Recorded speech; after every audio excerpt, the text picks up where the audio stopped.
Funimation's website, and I'll be starting my reaction in 1-0 go.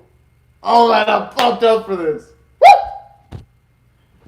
Because honestly, over the last few weeks, man, this series has been fucking lit.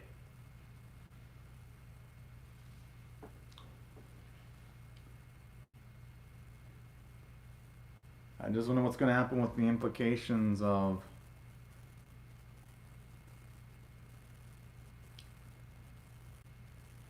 you have 3 days. I mean, hey, on the plus side of the I mean, the thing is, though, with all the shit Neko's gone through, I wouldn't blame him for at least wanting to build up a bit of his strength and being a bit drained. But sometimes I'm not gonna blame Beat for losing his cool.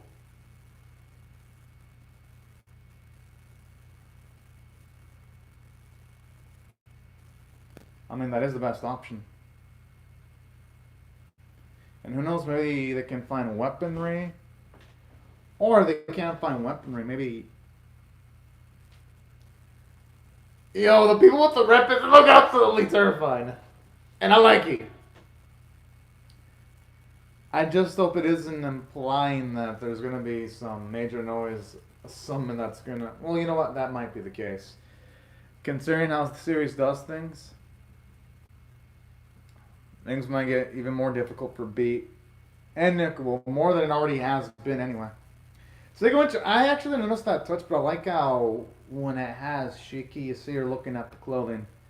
Actually does a great job of showing off bits of her personality there. And even like all little touches too, like you see the red pin there and all those little noise. Like, it makes the opening much more fun to watch as, say, someone gets much more perspective on the series. So that's pretty damn cool, actually. But I just wonder how they're going to deal with the pacing, because if it's already on 3 days left, my assumption is they're probably going to want to do days, well, probably going to want to do 2 days in episode 10, then probably save a... Oh, and I actually like the little touch in the opening, you see. Hanakoma actually show up in that pin there for like a few seconds. I like that nice little touch in the opening. Oh, and now it's back.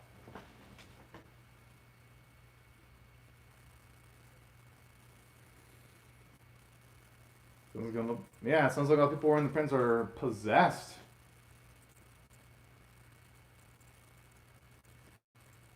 Yeah, it seems like none of the people in Shibuya are just being controlled by those pins.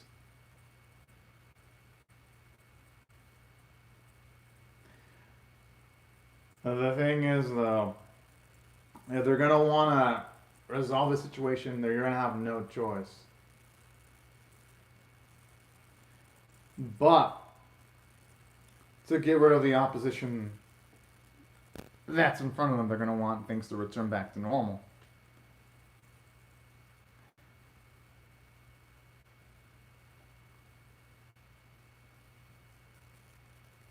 Well, yeah. I mean, things were already feeling off a few weeks ago when I whipped those pins around.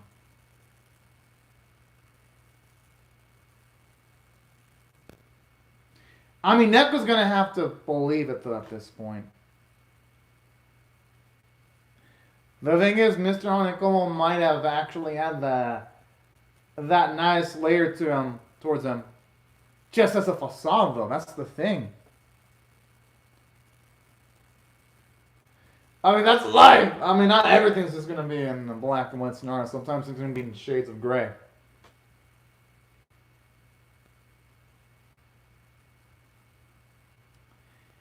It's just a shame that Joshua isn't alive. Neko's going to have to believe that Hanikomo is the composer, though. Because you know what they say, sometimes Yeah, you should keep your enemies close. But no, your friends close, but your enemies closer. So Nick is gonna have to look at it at that angle. He can't. He shouldn't completely close off that possibility, as uncomforting as it may be.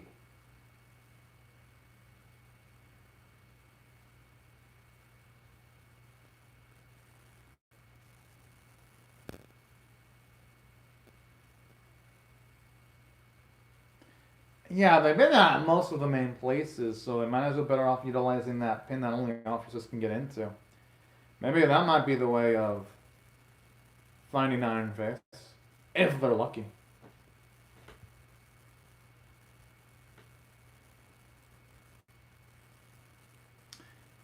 Yeah, I mean, they might as well go up those angles.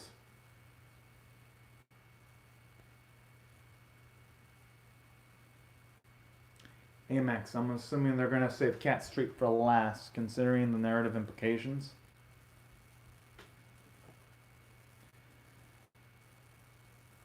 Yeah, it seems like they're also being possessed by the pins too.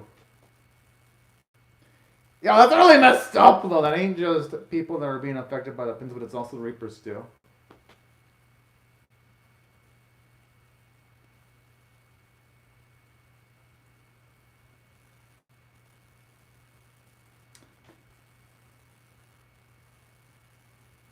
Oh.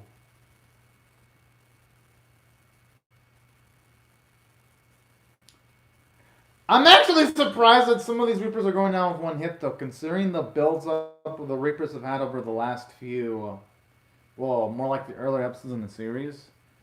I, I would imagine that they would be putting up more of a fight than that. Don't get me wrong, as much as I do like the series, that is one of the downsides where sometimes the para scaling can be completely off. So remember when they added some of the Reapers in combat early on in the series, it felt like something monumentous, and now here they just feel like casual fodder.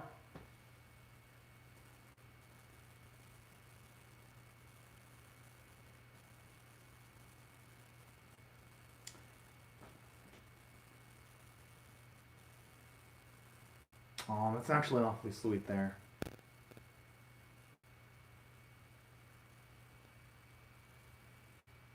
Hell yes! The thing is, who knows if they're going to be able to bring back people that have been killed, though. Maybe Rhyme and Shiki are doable. But there might be limitations, though.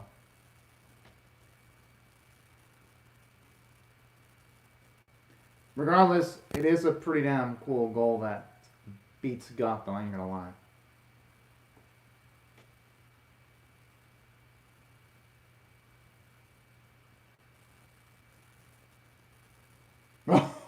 Oh!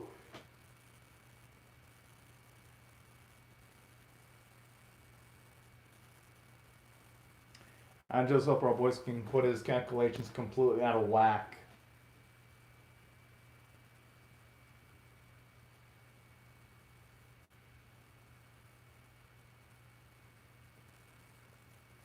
I mean, they might as well consider going on the inside. I mean, this might be the opening, the only opportunity they've got to get through. It's nothing mentioned, nothing gained.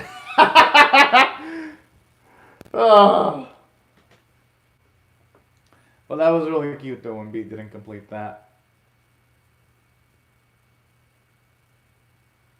Saying, oh. Oh, seems like the spot that Honeycomb was in the cliffhanger episode 9.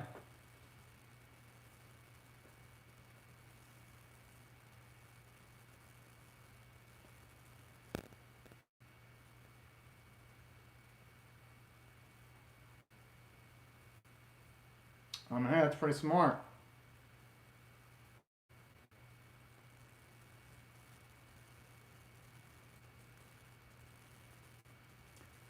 Oh, you mean. Oh, it is! Oh, shit! Yeah, I mean, Nick is gonna have to knock it with that fact. I mean, the proof is in the fucking pudding! As much as it's completely uncomfortable, they're gonna have to.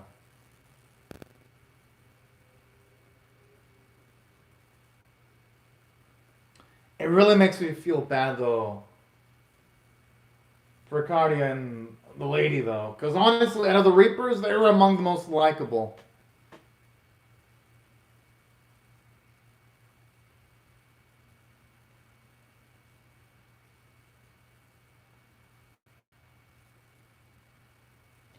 I mean, they're already tough before the pins, though. The pins are just gonna make them doubly so tougher.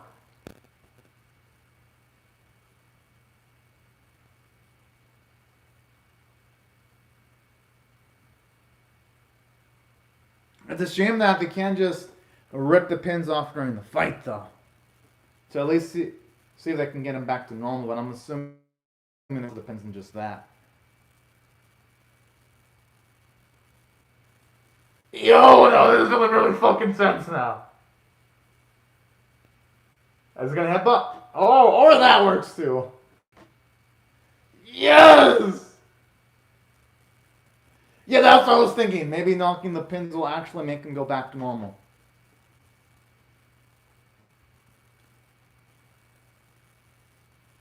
I'd be afraid of touching that thing if it fell near my hand. I'd be like, yoink, yanking my hand away.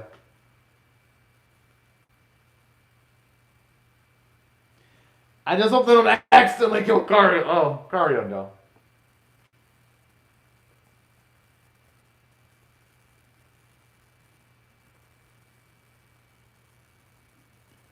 Yes!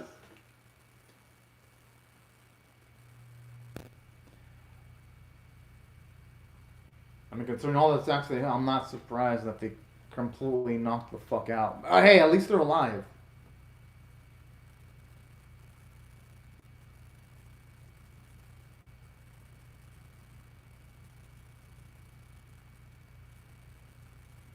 I mean, they're forced to. Kara didn't want to wear those O-pins, but Carnicia was a little bitch about them pins. Oh, hello, Animated Doji. Yeah, I reacted to the movie, actually. To the Farewell My Dear Kramer movie. I actually did a reaction on that yesterday. I'm caught up on that series now. And that's the thing is, if they can even take out Hanekoma and actually do it while he's alive. It sounds like it's going to be a tough task, considering the Hanekoma. If he's in charge of a lot of the behind the scenes and he tries making the pins, I'm assuming that from a strength standpoint, he ain't no bitch. At least by all the implications.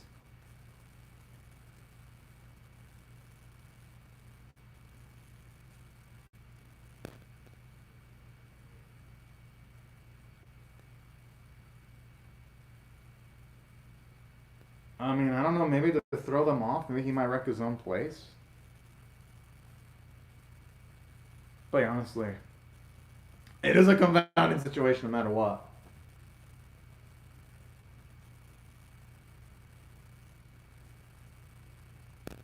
I don't think she would do that. It doesn't seem like Iron Face's style, if you ask me.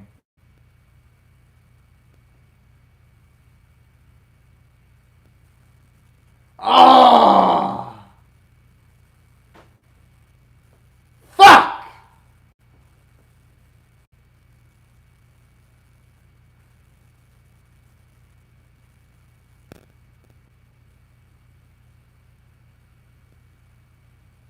I mean, hey, they might as well check under that teapot. At least it seems like a teapot from the photo. It's a shame that battery doesn't have more capacity, though.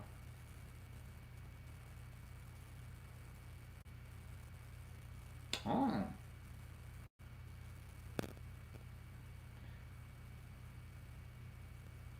Who knows? Maybe that pin was meant for Neku because Hanekoma does know about the capabilities of Neku's phone, considering the fact that he gave those phones to Joshua and both Neku.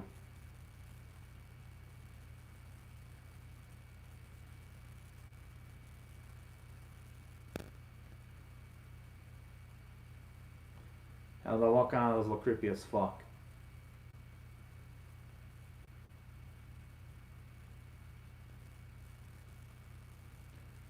I mean, that's really the only they've got.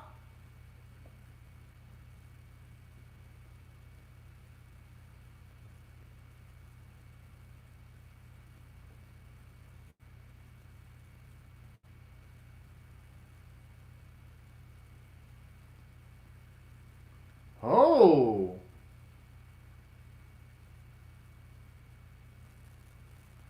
Okay, now it's making me wonder Kanekomo's stance. We saw him draw that thing on the floor at the Cliffhanger episode 9, but then we see him actually guide Neku in a certain direction. Yeah, that's the biggest question. Why did he want Joshua to go? Yeah, he wants Neku. Yeah, exactly!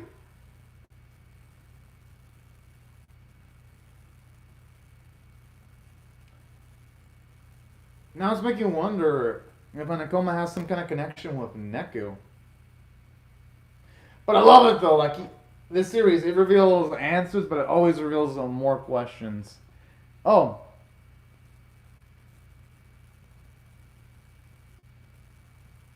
I mean, I don't know much info about that series, Anime Doji.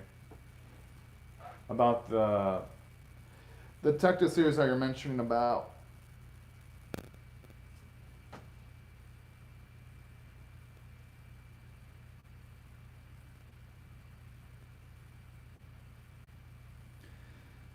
Well, he's back in the flesh again.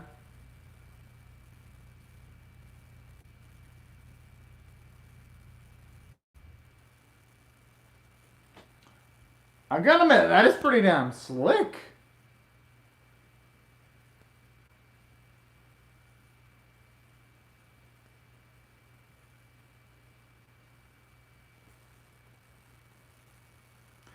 I don't think any of the things he's been making can be called masterpieces, though, considering all the chaos and distress he's causing.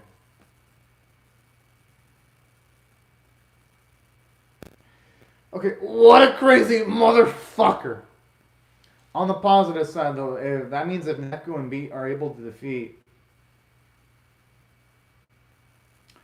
Minamoto, that means they'll be, at the very least, on the similar tier of strength as the composer in that case, going by the implications.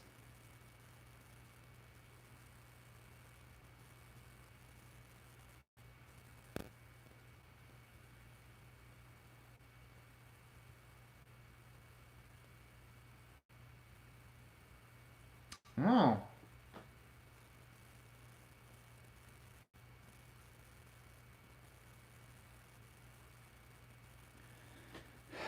Oh.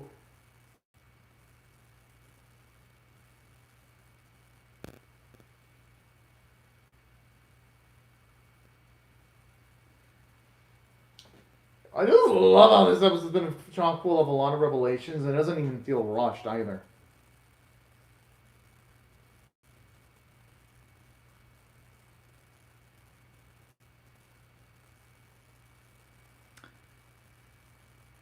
I just love how the man just admits it with priorities like a Zeta doll with absolute underconfidence. But I like it though because unlike some of the other antagonists of the series, Minamoto is actually one of the most memorable ones in this series. I don't think there's ever been a moment when Neku and B aren't ever not go all out. At least when it comes to them taking on any of the higher tier enemies. Wait, he's got teleportation abilities? Jeez.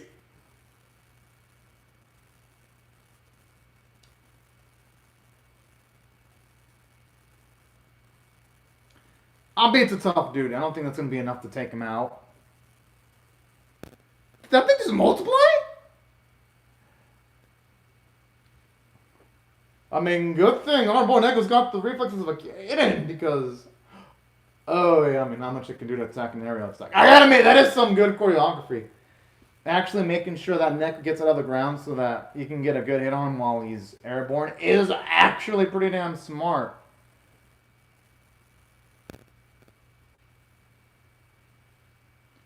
At this point, our boy's gonna need some divine intervention if they're gonna want to survive. I don't think they're gonna fucking survive that unless someone helps them out.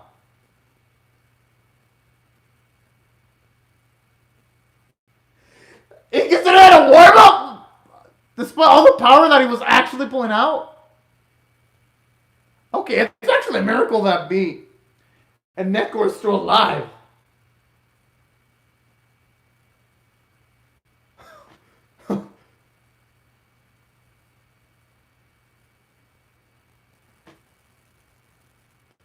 That's actually love how they increased the tension and seeing now they were knocked the fuck out. I mean, hey, that's some luck. Even though they got the asses beat, at least they survived towards the next day. I mean, it ain't all bad, but I do like this though because from a strike standpoint, at least it's showing us that Beta Neku, they're not just going to be able to outmuscle their way through every single combat scenario. Oh yeah, that's a good point, Anime Doji.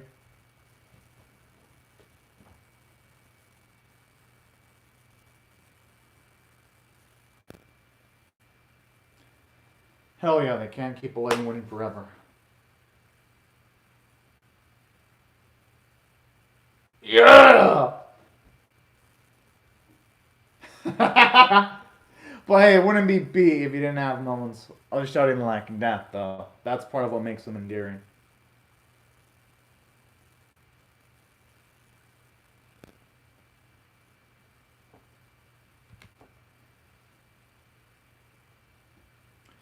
Okay, with that punch, it looks like Minamoto was about to unleash the apocalypse with those dark-looking lightning strikes.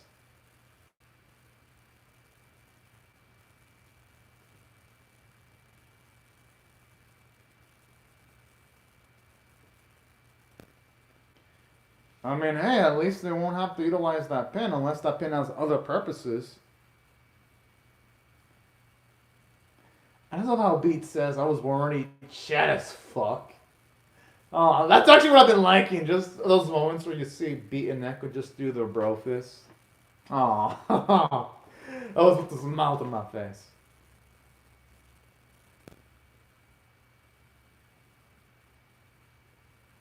Oh, that's creepy ass Konishi. Why the fuck is she so smiling? Yo! I'm surprised you didn't try to do any type of like stealthy sneak attack or anything of that nature. Oh, hello, extra thick. Ah, thank you very much. Extra thick on the whole cup thing. Now, when it comes to the episode itself, I am definitely going to have to give this one a 9.5 out of 10 because I absolutely adore what they did with Minamimoto.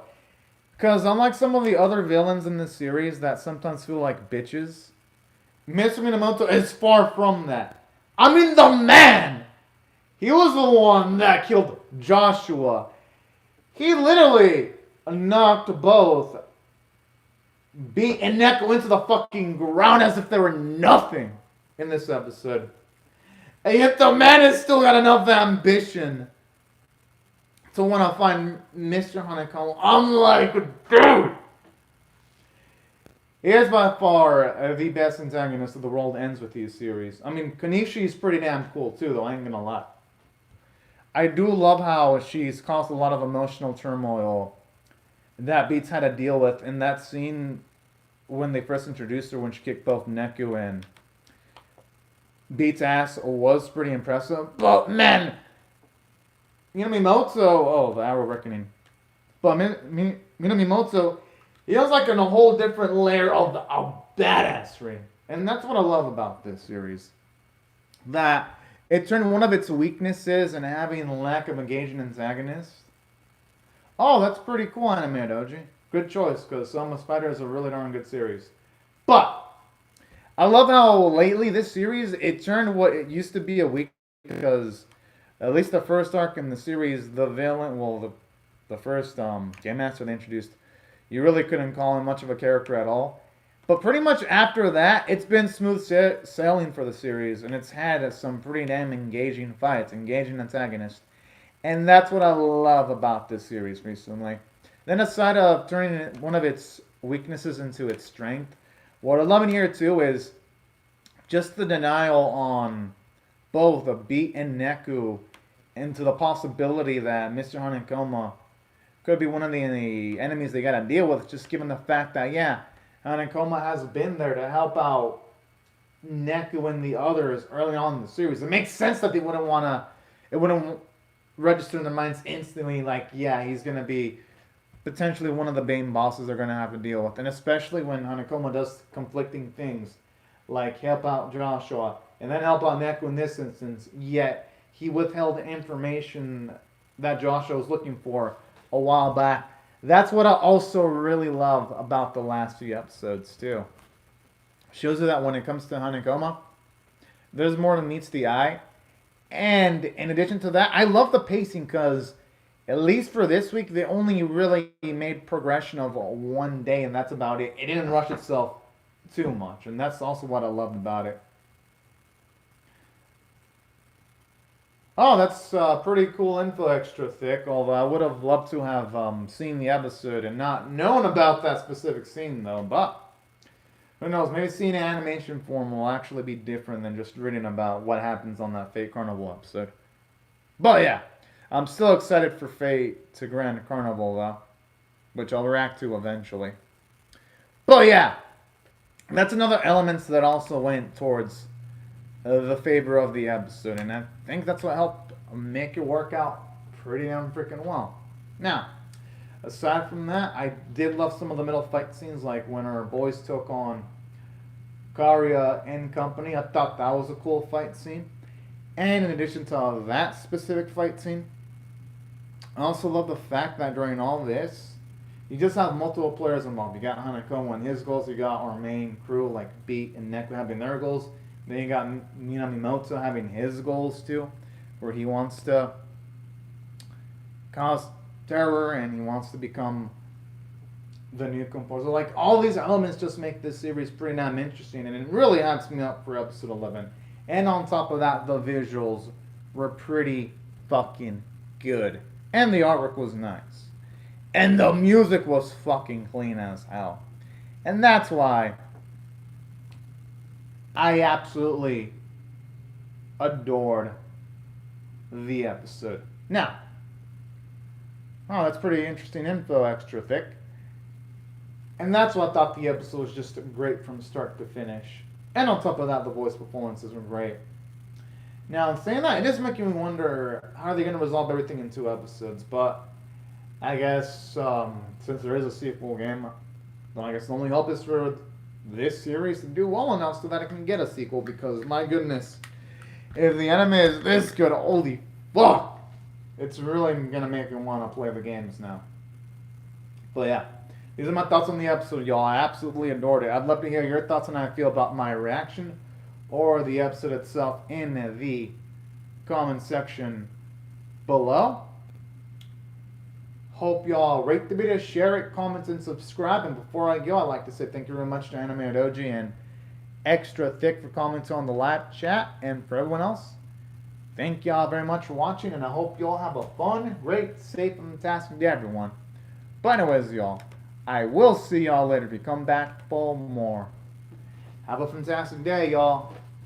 Bye-bye.